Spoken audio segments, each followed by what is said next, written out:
बिस्मिल्लाहिर्रहमानिर्रहीम। अस्सलाम वालेकुम। अल्लामा इकबाल ओपन यूनिवर्सिटी के वेब चैनल के साथ आपका मेज़बान फ़ैसल कमाल पाशा हाज़िर है।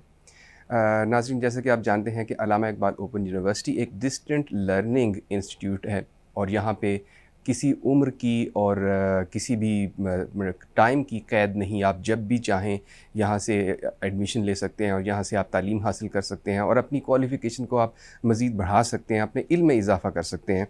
ये इस इदारे का एक बहुत बड़ा एडवांटेज है। हम इस प्रोग्राम के ज़रिए से आपकी मुलाकात कराते हैं मुख्तलिफ़ शख्सियात के साथ जो अपने अपने शोबाजात के अंदर बहुत माहिर हैं। उन्होंने उस शोबे के अंदर बड़ा नाम पैदा किया है और हम ये चाहते हैं कि आप उनके इल्म से इस्तिफ़ादा करें और सारे ना सिर्फ हमारे यूनिवर्सिटी के स्टूडेंट्स बल्कि तमाम लोग इस गुफ्तगू से इस्तिफ़ादा हासिल कर सकते हैं।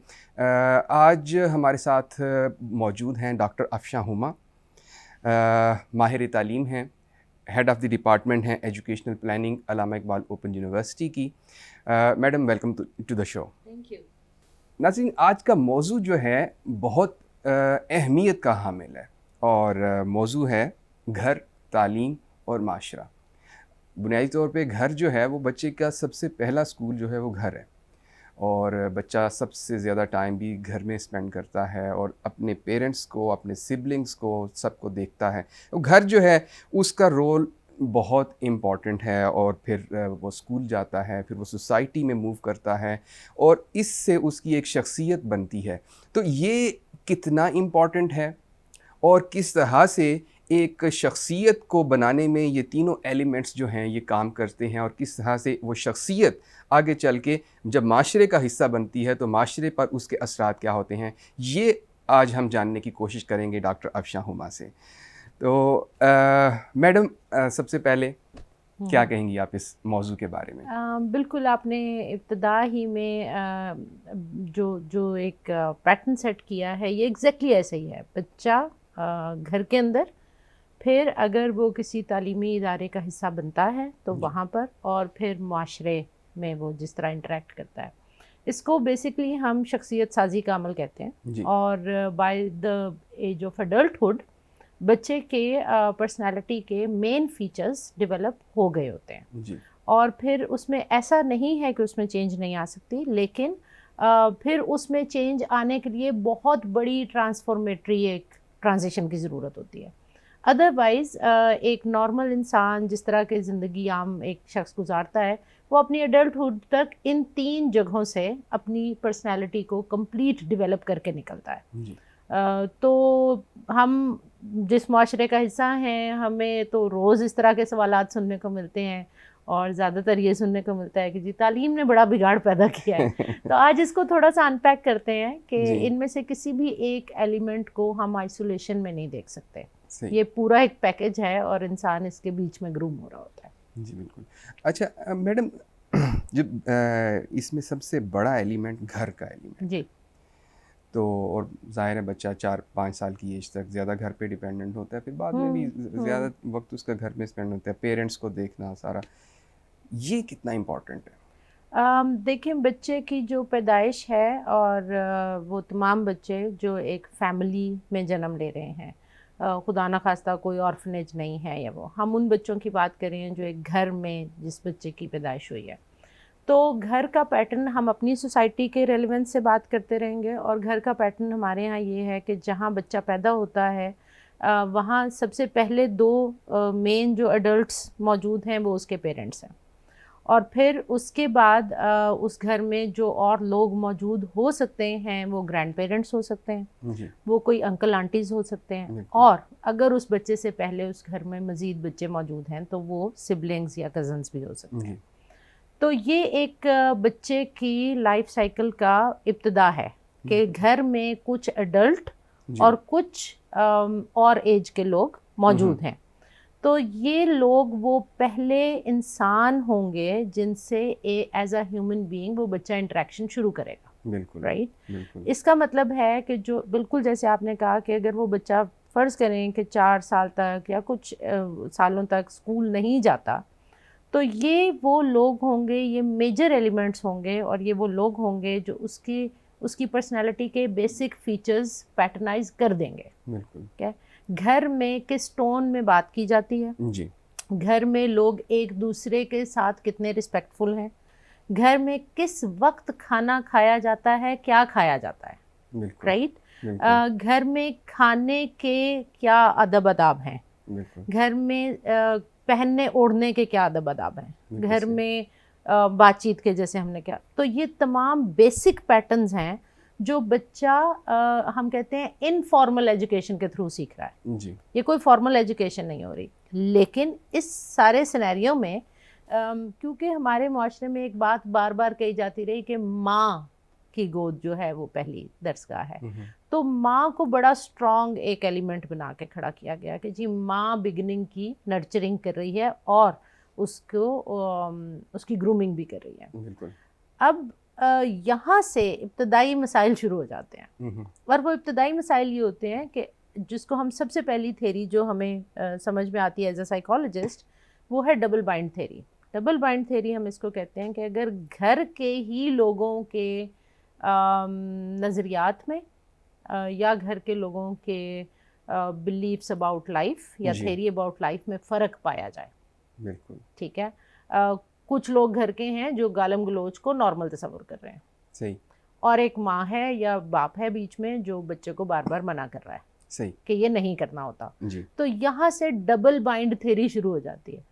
बच्चे को घर ही में दो तरह के रवैये देखने को मिल रहे हैं, और एक रवैये को इनकरेजमेंट मिल रही है, जी, दूसरी तरफ से उस रवैये को डिस्करेज किया जा रहा है। बिल्कुल, तो अब यहाँ से आप सोचें, ये इंसान की पहली कॉम्प्लिकेशन है, हम कहते हैं, जो शुरू होती है, जहाँ से उसके लिए ये फैसला करना मुश्किल होता है कि मुझे ये शख्स सही समझा रहा है जी, जी, या ये शख्स सही समझा रहा है। सही, तो ये जो इब्तदाई साल हैं, इसमें हमने वो घराने देखे हैं जहाँ उन्होंने हमें कहा बच्चा गाली देता है, देखो कितना क्यूट लगता है, सही, राइट। और हमने वो घराने भी देखे हैं जहाँ पर कतन इस तरह की कोई लफाजी, कोई अखलाक से गिरा हुआ जुमला ना बच्चे के सामने बोला जाता है, ना उसको रिपीट करने दिया जाता है। अच्छा तो ये मैडम, बेसिक चीज़ें हैं। बिल्कुल मैडम यहाँ पे ना एक सवाल हमारे जो सोसाइटी है, हाँ। सोसाइटी का जो पैटर्न है, इसमें दो तरह के रवैये हैं जो घर की तरबियत के हवाले से। एक बड़ा ही सख्तगीर किस्म का, जी, ठीक है, ठीक है, वो लोग ये समझते हैं कि बच्चे को बिल्कुल ऐसे जैसे किसी वो आर्मी ट्रेनिंग कैंप में जी, है, ठीक है, इस तरह जी, से वो ठीक है। होना चाहिए। अब बिल्कुल डिसिप्लिन, इतने बजे सोना, इतने बजे खाना, ये वो सारा कुछ होना चाहिए। एक वो है जो कि बिल्कुल समझते हैं कि नहीं, लिबर्टी देनी चाहिए, ठीक है, अपनी मर्ज़ी से, अपनी मोटिवेशन से वो काम करे। तो ये इन दोनों रवैयों में से कौन सा सही आप समझती हैं? अब हुआ ये कि इंसान ने जब सिविलाइजेशंस में रहना शुरू किया, तो सिविलाइजेशन ने कुछ चीज़ों के ऊपर कदगन लगाई कि जी, ये होगा, ये नहीं होगा, जी, ये एक्सेप्टेबल होगा, ये एक्सेप्टेबल नहीं होगा। सही, तो घरानों में भी उस पैटर्न पे बच्चे को सेट करने के लिए डिसिप्लिन का लफ्ज़ आ गया कि जी हमने बच्चे की पर्सनालिटी को डिसिप्लिन करना है। डिसिप्लिन अब डिसिप्लिन करते करते बिल्कुल जैसे आपने कहा, अच्छा इसमें दो चीज़ें आई। हम सिर्फ ये नहीं कहते कि सिविलाइजेशन का डिसिप्लिन आया, इसमें एक और एलिमेंट जो हमारी सोसाइटी से रेलिवेंट अगर बात की जाए तो वो रिलीजियस एस्पेक्ट भी आया सही, कि जी एक तरफ तो सिविलाइजेशन की डिसिप्लिन है और एक तरफ मज़हब कुछ चीज़ें बता रहा है। तो ये दोनों मिल के वालिदैन को और घर के बड़ों को ऐसा लगा कि हमने इब्तदाई सालों में अगर बच्चे के ऊपर लागू ना की तो बाद में बड़ा मसला हो जाएगा। सही, तो सही, इस वजह से उन लोगों ने सख्ती का जो आपने बताया एक रवैया रखा। हमें आहिस्ता आहिस्ता वक्त के साथ साथ पता चला कि वो वालिदैन जो दोनों में से किसी भी एक्सट्रीम पे चले जाते हैं, या वो एक्सट्रीम सख्ती पे चले जाते हैं या वो बिल्कुल ही लिबर्टी पे चले जाते हैं, जी, तो दोनों एक्सट्रीम्स गलत हैं। बिल्कुल, जो कि बच्चे की लिए इसलिए गलत हम कह रहे हैं कि जब ये बच्चा मुआशरे में जाएगा तो वो या इस एक्सट्रीम पे चला जाएगा या इस एक्सट्रीम पे चला जाएगा। जी, बिल्कुल, एक लफ्ज़ है जिसको हम बड़ा हल्का लेते हैं अपने मुआशरे में, और वो है मियाना रवी। बिल्कुल, और मियाना रवी वो जगह होती है जहाँ पर आपने फैसला करना होता है कि बच्चे की तरबियत साजी में कहाँ कहाँ बच्चे को थोड़ी छूट दी जाए, कहाँ कहाँ बच्चे को के साथ नरमी रखी जाए, जी, और कहाँ किन बातों के ऊपर सख्ती वारद की जाए, जी, ठीक है। और वो इसलिए वारद की जाए कि हैबिट फॉर्मेशन हो रही है। जी, the word is habit formation. सही। वरना अगर नेचुरल इंस्टिंक्ट पे चलता रहे बच्चा तो उसमें और एक जानवर की ज़िंदगी में कोई फ़र्क नहीं होगा। जी जी। तो क्योंकि हमने इसको एक इंसानी मुआशरे का हिस्सा बनाना है, जी जी। तो सर्टेन हैबिट फॉर्मेशंस करनी है। सही। उसके लिए यस हमें स्ट्रिक्ट रूल्स को फॉलो करना होता है। स्ट्रिक्ट रूल्स को फॉलो करने के लिए सख्ती नहीं चाहिए होती, सही सही। ठीक है, रूल्स की पाबंदी चाहिए होती है। सही। और वो प्यार से, वो दोस्ती से, वो एक अच्छा बच्चे के साथ कॉन्वर्सेशन बिल्ड करके उस तरह भी की जा सकती है। तो अच्छा। सख्ती का एलिमेंट पहले 4-5 साल में तो बड़ा ही खतरनाक हो सकता है। अच्छा मैडम, आपने अभी जो बात की कि कॉन्वर्सेशन के ज़रिए से बच्चों को बताया जाए, उनको अहमियत दिलाई जाए एग्जैक्टली उस चीज़ की। लेकिन हम ये देखते हैं कि हमारे घर में भी और हमारे तालीमी इदारों में भी कॉन्वर्सेशन जो है, कम्युनिकेशन, इसका कॉन्सेप्ट नहीं है। एक डिक्टेटोरियल रिजीम की तरह से बच्चों को डिक्टेट करना, और ये नॉर्म समझी जाती है कि उनको डिक्टेट ही करना है, उन्हें समझाने की ज़रूरत नहीं है, उन्हें उस बात की अहमियत बताने की ज़रूरत नहीं है, बस उनको हुक्म देने की ज़रूरत है कि ये तुमने करना है और ये करके देना है। ये कॉन्वर्सेशन कितनी ज़रूरी है? जब हमारे पास एजुकेशन में बच्चा पहुंचता है ना, जी। 5 साल की उम्र में आए, 4 साल की उम्र में आए, तो जो चीज़ ख़त्म हो चुकी होती है ऑलमोस्ट उसमें, वो होता है क्वेश्चनिंग एंड रीजनिंग।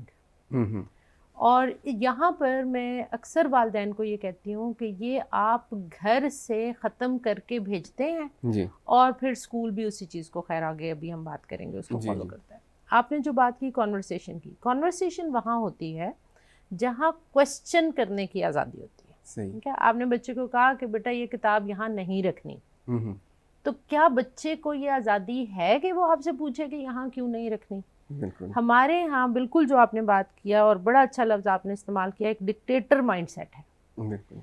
और ये अथॉरिटेरियन अप्रोच आती है वाकई जो सोशल नॉर्म सेट हो जाते हैं उनसे। हमारे यहाँ ये अथॉरिटेरियन अप्रोच आई कि जी मैं उम्र में आपसे बड़ी हूँ और घर में मेरा रुतबा आपसे बड़ा है, राइट? तो आपको मैंने जो कह दिया है आपको मनोअन तस्लीम करना है। बिल्कुल। आपको आगे से क्वेश्चन नहीं करना। अब क्वेश्चन करते तो कॉन्वर्सेशन बिल्ड होती है ना। बिल्कुल बिल्कुल। जब मैंने कहा ये उठा के वहाँ रख दो, आपने कहा अच्छा जी, या आपने कहा मैं नहीं रखता। अब आप देखें, या रद्द करने की एक जी रवैया आ रहा है, बिल्कुल, या अतात का एक रवैया आ रहा है। बिल्कुल। इन दोनों के दरमियान कुछ है ही नहीं। सही। जबकि सवाल जो है वो इनके दरमियान में खड़ा हुआ होता है। बिल्कुल। तो अगर वो बच्चा आगे से पूछ सके कि अम्मी या अब्बू या भाई मैं ये यहाँ क्यों ना रखूं, और आप उसको बताएं कि अभी कोई चाय लेके आ रहा है, हमें मेज़ खाली करनी है, राइट, तो एक रीजनिंग डेवलप होगी। रीजनिंग, ठीक है, एक लॉजिकल रीजनिंग डेवलप होगी बच्चे के दिमाग में कि अच्छा इसलिए इस वक्त यहाँ किताब नहीं रखनी, वरना किताब कोई बुरी चीज़ नहीं है कि यहाँ रखी रहे, राइट? तो ये रद्द करने से या अतात करने से बच्चे के जहन में लॉजिकल रीजनिंग डेवलप नहीं होती, जिसको हम कॉन्वर्सेशन कहते हैं। वो हम इस चीज़ को कहते हैं कि बच्चे को सवाल करने की आदत रहे, जी जी, और आप उसके सवालात के जवाब दें, बिल्कुल, और आप उसको रीज़न दें कि हम इस वक्त जो बात कर रहे हैं वो क्यों कर रहे हैं, या अगर तुम्हें मना कर रहे हैं तो क्यों कर। जी। अच्छा, यहाँ पे मैडम अब घर से बच्चा स्कूल के अंदर आता है, तो स्कूल के अंदर भी ऑलमोस्ट वैसी चीज़ें होती हैं जो हमारा एक सेट पैटर्न है स्कूल्स का, कि आपने किताब को पढ़ना है और उसको आपने रिप्रोड्यूस करना है एक पेपर के ऊपर और सवाल नहीं करना, राइट? ठीक है। अब उसमें जो जहाँ तक मैं समझता हूँ कि एक जो हमारा पुराना मदरसे का एक तालीमी निज़ाम था, उसका इन्फ्लुएंस भी है। मतलब ये बड़ी आम सी बात है हमारी सोसाइटी में। वो कहते हैं बच्चे को उस्ताद के पास लेके जाते हैं और उसे कहते हैं जी कि खाल आपकी हड्डियाँ हमारी, ठीक है, जितना मर्जी मारें इसको, जितना मर्जी पीटें, आपके हवाले आइए। तो ये अब स्कूल में भी वो कॉन्वर्सेशन नहीं कर पाता। तो क्या हम वालिदैन की तो तरबियत बहुत ज़्यादा डिमांड करती है रिसोर्सेज, लेकिन क्या असातिज़ा की तरबियत मुमकिन है? अच्छा, अब हम जब बैठे हुए हैं 2022 में जी, तो मैं और आप और हमसे जो मिलता जुलता एज ग्रुप होगा, हम लोगों ने जो तरबियत पाई वो बेसिकली 19th सेंचुरी का मॉडल था जी, जो कि 20th सेंचुरी के मिड तक चल रहा था, बिल्कुल 1950s तक। उस मॉडल पे सिर्फ हमारा मुआशरा नहीं, दुनिया की ज़्यादातर एजुकेशन सिस्टम उसी पे चल रहे थे। जी जी। उसको हम कहते थे बिहेवियरिज्म। और बिहेवियरिज्म ये कहता था कि विद पनिशमेंट और रिवॉर्ड, जी, ठीक है, with positive and negative reinforcement आप बच्चों को लर्निंग दें और उनकी कंडीशनिंग करें। द वर्ड वाज कंडीशनिंग, ठीक है। जब हम कंडीशनिंग के पैराडाइम में काम कर रहे थे तो बिल्कुल यही तरीका है कि जी या तो उसको पनिश किया जाएगा अगर वो आपकी बात नहीं मानेगा, और अगर वो आपकी बात मानता जाएगा तो वो रिवॉर्ड लेता जाएगा। अब घर में वो रिवॉर्ड चाहत की सूरत में है, शाबाशी की सूरत में है, मेरा प्यारा बच्चा, ये सबसे अच्छा बच्चा है। अब वो सबसे अच्छा बच्चा कौन है? जो अतात गुजार है, राइट। इसी तरह स्कूल में वो रिवॉर्ड जो है वो ग्रेड्स की सूरत में है, वो पोजीशंस की सूरत में है, और अगेन बेस्ट चाइल्ड का अवार्ड मिल रहा है। राइट। अब ये बिहेवियरिज्म का पैटर्न था जिसमें कहा यह जाता था कि बच्चा जितना अच्छा इमिटेट करे, आपने जो करके दिखाया कंफॉर्मिज्म, वो उसको कॉपी करे, राइट। तो ये बेहतरीन लर्निंग हो रही है। तो इसका मतलब ये हुआ कि अगर टीचर या पेरेंट्स की पर्सनालिटी में कोई फ्लॉ है, तो एज इट इज ट्रांसफर होगा अगली जनरेशन को, ठीक है, और उनका जो माइंडसेट है वो एज इट इज ट्रांसफर होगा। अब हम आते हैं 1950s से ऑनवर्ड। दुनिया ने 1950s ऑनवर्ड इस पैराडाइम को चेंज किया। बिहेवियरिज्म, कॉग्निटिविज्म सिर्फ ये सिखा रहा था कि मेमोरी में कंटेंट रिटेन कैसे होगा और पेपर पे वापस रिप्रोड्यूस कैसे होगा या ओरली कैसे होगा। अब जब हम आते हैं 1950s से ऑनवर्ड तो कंस्ट्रक्टिविज्म आता है, और वो हमें ये कहता है कि बच्चा सोशल कंस्ट्रक्शनिज्म के साथ सीखेगा, और वो अपने एक्सपीरियंसेस के साथ अपनी लर्निंग को बिल्ड करेगा। आप उस पे ये डिक्टेटरशिप करना बंद करें, ताकि ये बच्चे अब ये करना क्यों ज़रूरी था? ताकि सोशल रिकंस्ट्रक्शन हो। वो बिहेवियर्स जो पिछली सदियों में स्ट्रेंथन होते चले गए। मैं एक छोटा सा एग्जांपल दूंगी। मैं सवात गई और मुझे किसी ने सवात के एक बड़े नाम के बारे में बताया कि जी उनके बारे में लोग ये कहते थे, बड़े सखी थे, ये थे वो थे, साथ ही बताया बड़ी रोब वाली शख्सियत थे, पाँव के नीचे चूजा कुचल देते थे। अच्छा। अब उस सदी में शायद इस बात को ताकत का सरचश्मा समझा जाता होगा। बिल्कुल, राइट, बिल्कुल।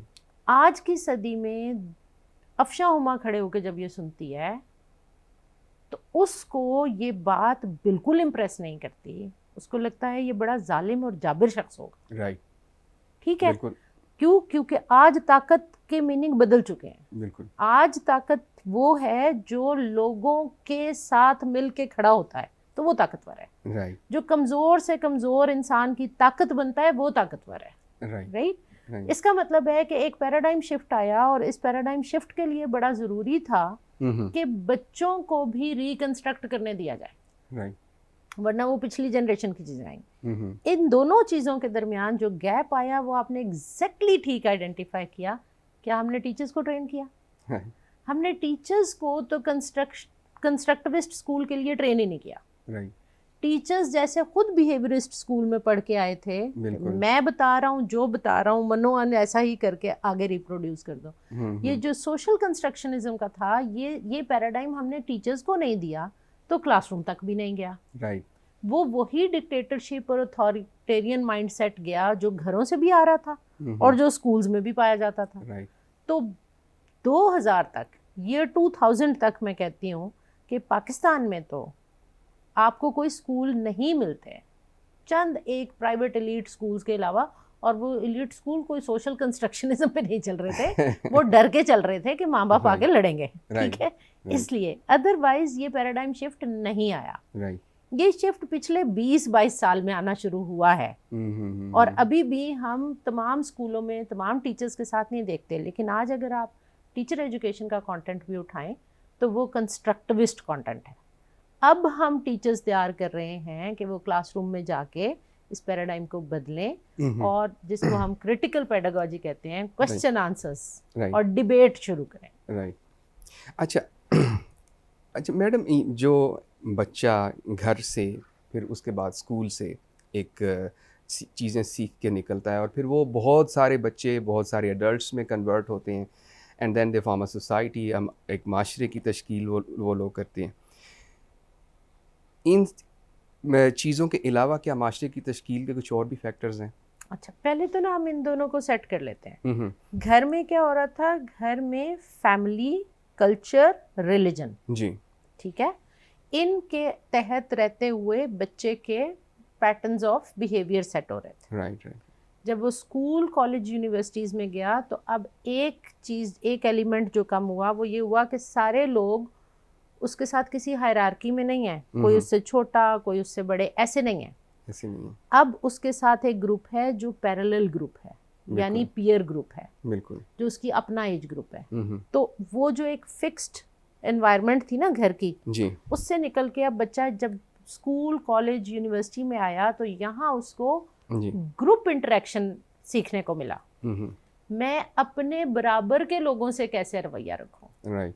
अच्छा, बड़ों से तो मुझे अतात गुजारी सिखाई गई, बच्चों से मुझे अपना रौब डालना सिखाया गया, मोहब्बत प्यार भी सिखाई गई, नो डाउट, लेकिन बराबर के लोगों से कैसे बात करनी है, ये ग्रूमिंग स्कूल, कॉलेज, यूनिवर्सिटी में हो रही है। इसको हम कहते हैं ग्रुप बिहेवियर। अब जो वो ग्रुप बिहेवियर सीख रहा है, इसकी मैं एक एग्जांपल दिया करती हूँ कि घर में उसको कभी कतार बनाने की ज़रूरत नहीं पड़ी होगी, राइट, ठीक है। अब ये जो स्कूल है ना, इसने उसको कतार बनाने की अहमियत बतानी थी। राइट, अपनी बारी का इंतज़ार करना है, राइट, कतार में खड़े होना है। जब कतार में खड़े होना है तो कितना गैप दे के खड़े होना है। मुझे अपने स्कूल का याद है कि इस तरह बाजू करो और इस तरह बाजू करो, ठीक है। आगे वाले से कितना फासला, साथ वाले से कितना फासला। ये सारे बिहेवियर पैटर्न्स स्कूल में तय होने हैं या कॉलेज, यूनिवर्सिटी में तय होने हैं। अगर आप आए हैं, लोग बैठे हुए हैं एक मेज के इर्द गिर्द, तो आप बगैर इजाजत लिए नहीं बैठ रहे। क्यों? क्योंकि ये आपकी फैमिली नहीं है। राइट। अब ये सोशल इंटरेक्शन हो रहा है। राइट। तो ये वाले पैटर्न्स इंस्टीट्यूशंस में तय होने हैं। और फिर वहां से बच्चे ने सीखना है कि अच्छा, मैं अपनी पावर इम्पोज नहीं कर सकता। राइट। मुझे लोगों से लोगों के बराबर आके बात करनी होती है। राइट। उनका भी फ्रीडम ऑफ एक्सप्रेशन है और मेरा भी फ्रीडम ऑफ एक्सप्रेशन है। जब हम को करिकुलर एक्टिविटीज़ डिज़ाइन कर रहे होते थे स्कूल्स, कॉलेजेस में, तो असल बात हम बच्चों को ये सिखा रहे होते थे, how to interact with various people. Right. ये मुख्तलिफ लोग हैं, मुख्तलिफ बैकग्राउंड से आ रहे हैं। राइट। इनमें डाइवर्सिटी पाई जाती है। सारे तुम्हारे अपने घर के लोग नहीं हैं, सारे एक रिलीजन के नहीं हैं, सारे एक कल्चर के नहीं हैं, सारे एक जुबान नहीं बोलते। राइट। लेकिन आप उनमें रहना सीख रहे हैं। तो स्कूल्स और इंस्टीट्यूशंस ने ये पैटर्न सेट किया। राइट। अब आपका सवाल था, अब आता है मुआशरा। ठीक है। स्कूल एज तक जो बच्चे स्कूल जा रहे हैं वो ज़्यादातर घर, स्कूल या कोई एक दो घराने और होंगे जिनसे इंटरेक्ट कर रहे हैं। यूनिवर्सिटी जो है ना, जी, ये एक बड़ा एक्सपीरियंस है। राइट। ठीक है। और बाय द टाइम बच्चा कॉलेज या यूनिवर्सिटी में पहुंचता है तो वो उस एज ग्रुप में जा चुका होता है कि घर से भी बाहर निकलना शुरू हो जाता है। बिल्कुल, वहाँ पे एक डाइवर्सिटी मिलती है। हाँ, अब उसने जाना है, सौदा सलफ भी खरीदना है। राइट। ठीक है। अब उसने कोई साइकिल चलानी है, कोई मोटरसाइकिल चलानी है, फिर गाड़ी चलानी है। इसका मतलब है कि अब स्कूल से घर, घर से स्कूल वाला पैटर्न खत्म हो गया। राइट। अब सोसाइटी का डायरेक्ट इंटरेक्शन शुरू हो गया बच्चे के साथ। तो अब ये एक थर्ड स्टेज ऑफ डेवलपमेंट होगी जिसमें वो बच्चा अपने क्लास फेलोज, टीचर्स, फैमिली, इन सब से निकल के जनरल पब्लिक के साथ डील करना शुरू करेगा। Exactly. So that's a third level of learning. और जो लोग एडल्टहुड तक बच्चों को बिल्कुल एक ओवर प्रोटेक्टेड एनवायरनमेंट में रखते हैं, मैं कहती हूँ वो भी ज्यादती करते हैं। बिल्कुल। उस बच्चे को कतई नहीं पता होता कि अब जब मैं जॉब में जाऊंगा या मैं सोशल इंटरेक्शन में बड़े लेवल पे जाऊंगा तो मैं बिहेव कैसे करूं। बिल्कुल। मैं लोगों से इंटरेक्ट कैसे करूं। बिल्कुल। तो ये थर्ड लेवल ऑफ लर्निंग है जो कि मुआशरे से होनी है, जहाँ पे उसको मुख्तलिफ लोगों से डील करना है। अच्छा, यहाँ पे ना अब माशरे जो सोशल लर्निंग है उसमें भी एक बड़ा किरदार जो है वो आपके पेरेंट्स का होता है। आप अपने बाप के साथ बच्चा जा रहा है और बाप ने सिग्नल तोड़ दिया। जी बिल्कुल। ठीक है। वो किसी जगह पे लाइन बनानी थी, बाप ने कोई सिफारिश लड़ाई, लाइन क्रॉस करके अंदर चला गया। अब वो बच्चा सवाल करेगा, उसके जहन में सवाल आएगा कि हम किस तरह से आ गए, हमारी तो बारी नहीं थी। इसका रिवर्स असम्पशन भी ले लें। एक माँ बाप है जिसने अपने बच्चे को खालिसतन असूल सिखाए जी, कभी लाइन नहीं तोड़ी, कभी सिग्नल क्रॉस नहीं किया, कभी सिफारिश नहीं की। इस बच्चे के बारे में भी सोचें। जी। ये जब मुआशरे में जाता है 3 लोग इसको क्रॉस करके निकल जाते हैं। सही। बिल्कुल, ठीक है, बिल्कुल ये इशारे पे खड़ा रह जाता है, 2 गाड़ियां निकल जाती हैं। सही, ये अपनी जॉब में एक लेवल पे रुका रह जाता है, लोग सिफारिश से आगे निकल जाते हैं। बिल्कुल, इसके बारे में भी सोचें, इसका क्या होगा। हाँ, एक तरफ वो है जो आपने एग्जांपल दी कि माँ बाप ये पैटर्न सेट कर रहे हैं, राइट, और एक वो है जहाँ घर ने तो खालिस असूल दिए, राइट, उन्होंने बड़े रूल्स एंड रेगुलेशंस दिए, स्कूल ने भी कहा कि हाँ मुआशरा ऐसे चलना चाहिए, लेकिन जब बच्चा रियल वर्ल्ड में गया राइट, तो मुआशरा ऐसे नहीं चल रहा था। इसको हम कहते हैं सिविक रिस्पॉन्सिबिलिटी। सिविक रिस्पॉन्सिबिलिटी, कहाँ सीखनी थी उसने सिविक रिस्पॉन्सिबिलिटी, कि जब ऐसी ज्यादती और गलती होते देखो तो you have to be the whistle blower.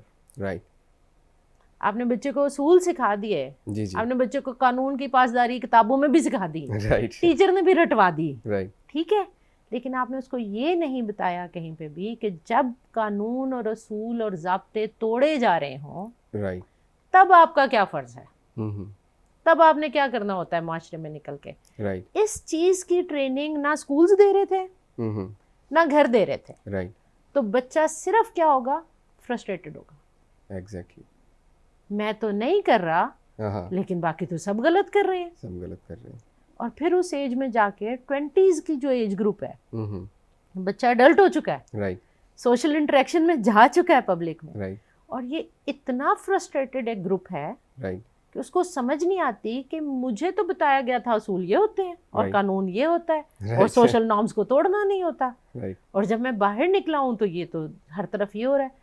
वो अपने ऊपर वो स्ट्रेस को लेता जाता है और फ्रस्ट्रेशन लेता जाता है। राइट, उस बच्चे को नहीं पता कि मेरी सोशल रिस्पॉन्सिबिलिटी क्या थी। अब मुआशरे में आप हीरोज़ किनको मानते हैं, ठीक है, ये है सोशल लर्निंग। राइट, मुआशरे में अगर आप हीरो मानते हैं उन लोगों को जिन्होंने हक सच के लिए विसल ब्लो की है, राइट, जिन्होंने हक सच के लिए आवाज़ उठाई है, राइट, उनको आप हीरो मान रहे हैं, या आप हीरो उसको मान रहे हैं जो गलत सलत रास्तों से होता हुआ किसी प्रोफेशन या पॉलिटिक्स या किसी और जगह पर आला मकाम पे पहुंच गया। बिल्कुल, तो ये गलत सलत रास्तों से होता हुआ बंदा आपका हीरो है, या वो लोग आपके हीरोज हैं जिन्होंने विसल ब्लोइंग की है, मुआशरे की इस्लाह की है। राइट, राइट, राइट, अब ये पैटर्न मुआशरे ने तय करना है, राइट, ये स्कूल कॉलेज या घर ने नहीं करना, ठीक है।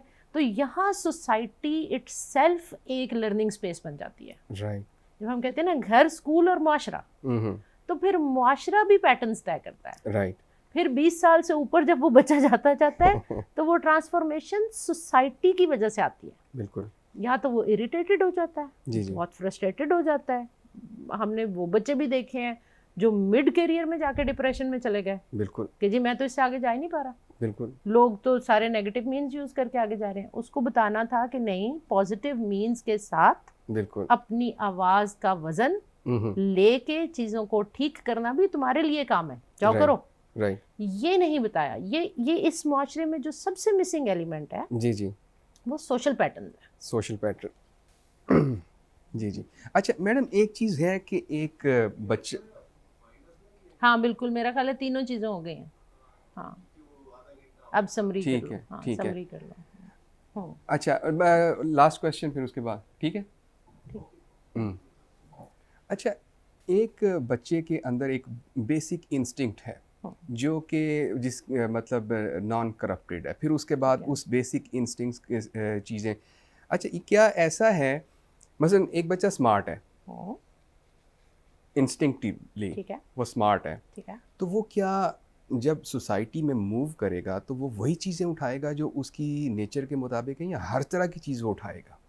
अच्छा, मैं इसको थोड़ा सा वापस पीछे ले जाती हूँ, सोसाइटी से वापस जाते हैं, घर और उस पर चले जाते हैं। घर में एक बच्चा स्मार्ट है, ठीक है, और वो बच्चा अपनी लाइकिंग डिसलाइकिंग, स्मार्ट से मुराद पता है क्या है, कि वो अपनी लाइकिंग डिसलाइकिंग को रियलाइज़ करता है, राइट, ठीक है, वो उसका मेटा कॉग्निशन ज़्यादा स्ट्रांग है। एक बच्चा है जिसका कॉग्निशन है, वो किसी चीज़ को एक्सपीरियंस करने के बाद सीखता है, राइट, और एक बच्चा है जो बड़ा क्विकली मेटा कॉग्निशन में चला जाता है कि मैं ये करूँगा तो मुझे अच्छा लगेगा, ये करूँगा तो मुझे अच्छा नहीं लगेगा। वो एक्सप्रेसिव भी होता है, राइट, और वो चूज़ी भी होता है, राइट, वो अपनी मनवा भी लेता है, राइट। क्यों? क्योंकि वो एक्सप्रेस करता है, दूसरा बच्चा एक्सप्रेस नहीं करता। यही बच्चे स्कूलों में जाते हैं। स्कूल्स में जिस चीज़ के ऊपर आजकल मैं बाकायदा प्रीच कर रही हूँ कि इसको ख़त्म किया जाए, वो है लव्स कंपटीशन। एग्जैक्टली। ठीक है, घर में आप कंपटीशन नहीं बिल्ड होने देते। ज़्यादातर घरानों में आप देखेंगे जो बच्चा नहीं भी एक्सप्रेसिव, माँ बाप कोई ना कोई उसकी ज़रूरत का ख्याल रख रहे हैं। स्मार्ट बच्चा अपना आप खुद पूरा किया जा रहा है, राइट। दूसरे बच्चे के लिए वो लोग ख्याल करें। स्कूल में ऐसा नहीं हो पाता। स्कूल में क्या होता है, ये जो स्मार्ट है इसको हम नाम दे देते हैं लायक बच्चे का, राइट। हालांकि वो बेसिकली उसकी मेटाकॉग्निशन अच्छी है, वो स्मार्टली अपनी चीज़ें कर पाता है, राइट। दूसरा बच्चा ऐसा नहीं है कि वो कर नहीं सकता, वो उतना स्मार्टली एक्सप्रेस नहीं करता और उतना एक्टिवली चीज़ों को पिक नहीं करता। वो एक्सपीरियंस के बाद बता सकता है कि अब हमने जो शुरू किया उसको कहते हैं cooperative learning and collaborative learning. Cooperative learning environment ये है जिसमें इन बच्चों के को टीम अप किया जाए, राइट। इनको ये बताया जाए कि if you are smart and I am not, you should take me along, right. तुम्हारा मेरा कोई कंपटीशन नहीं है। तुम स्मार्ट पैदा हुए हो, मैं उतना स्मार्ट पैदा नहीं हुआ या ग्रूम नहीं हुआ, ठीक है, तो हम दोनों को इकट्ठे चलना चाहिए, बजाय इसके कि तुम स्मार्ट होते हुए किसी स्मार्ट ही बच्चे के साथ चलो हमेशा। आपने ये चीज़ क्लासरूम में बिल्ड करनी है जिसको हम कहते हैं कोऑपरेटिव लर्निंग एनवायरनमेंट, और कोलैबोरेशन सिखानी है। तुम्हें ये आता है, इसको ये आता है, इसको ये आता है, तीनों इकट्ठे होकर काम करो तो तुम तीनों मिल के देखना कितना मार्वलस काम करते हो। एग्जैक्टली, ठीक है, एग्जैक्टली। इसी को उठा के अब हम सोसाइटी में ले जाते हैं। टीम वर्क जो है, हाँ, टीम वर्क सिखाना। सॉरी अच्छा, इसी को उठा के अब हम सोसाइटी में ले जाते हैं। राइट। सोसाइटी में क्या होना है, कुछ लोग रिसोर्सफुल होंगे, राइट। कुछ लोग इंटेलिजेंट होंगे, कुछ लोग स्किलफुल होंगे, राइट, नॉन एफ्लुएंट होंगे। राइट। अगर ये टीम अप नहीं होंगे, राइट, तो मुआशरा इन 3 तबकों में बट रहा है। ठीक है, वो रिसोर्सफुल है, वो अपने रिसोर्सेज इस्तेमाल करते हुए इसको हायर करता है, इसको हायर करता है, अपना काम निकालता है, ये गरीब ही रह जाता है, ये स्ट्रगल ही करता रह जाता है, राइट, राइट, और उसके रिसोर्स बढ़ते चले जाते हैं। Right, right. ये एग्जैक्टली वही चीज़ है। जबकि अगर हम कोलैबोरेटिव एनवायरनमेंट करते हैं, जो हम स्कूल से या इंस्टीट्यूशन से बिल्ड करनी शुरू करें, तो हम कहते हैं कि फिर ये जब मुआशरे में भी जाते तो इन सबको पता होता कि यार मेरे खाली रिसोर्स किसी काम के नहीं है। बिल्कुल, बिल्कुल। जब तक हम टीम अप नहीं होंगे, बिल्कुल, और फिर हम तीनों की एबिलिटी को इक्वल वैल्यू करें। वैल्यूज़ का लफ्ज़ हमने नहीं समझा। Right, right, right. तो वो जो ह्यूमन वैल्यू है वो ये है कि जो ये शख्स है इसको भी वैल्यू करो, जो ये शख्स है इसको भी वैल्यू करो, और इसको भी करो, इसको भी करो। जो बिल्कुल नॉन एफ्लुएंट है लेकिन स्किलफुल है, स्किलफुल है, उसकी स्किल को वैल्यू करो। Right, right. So this is the triangle of society as well. ख़वातीन हज़रात, आज का मौजू बहुत दिलचस्प था, और इस मौजू के ऊपर जितनी भी बातें की जाएं वो कमी लगती हैं, और ख़ास तौर पे जब आपके पास इस तरह के माहिर तालीम मौजूद हों जो इस सब्जेक्ट के बारे में बहुत ही अच्छे तरीके से आपको बता सकते हैं और आपके इल्म में इजाफ़ा कर सकते हैं। तो यकीनन आज के प्रोग्राम से आपने बहुत कुछ सीखा होगा, हमें भी बहुत कुछ सीखने को मिला। इसी के साथ अपने मेज़बान फ़ैसल कमाल पाशा को इजाज़त दीजिए। अगले प्रोग्राम तक के लिए अल्लाह हाफ़िज़।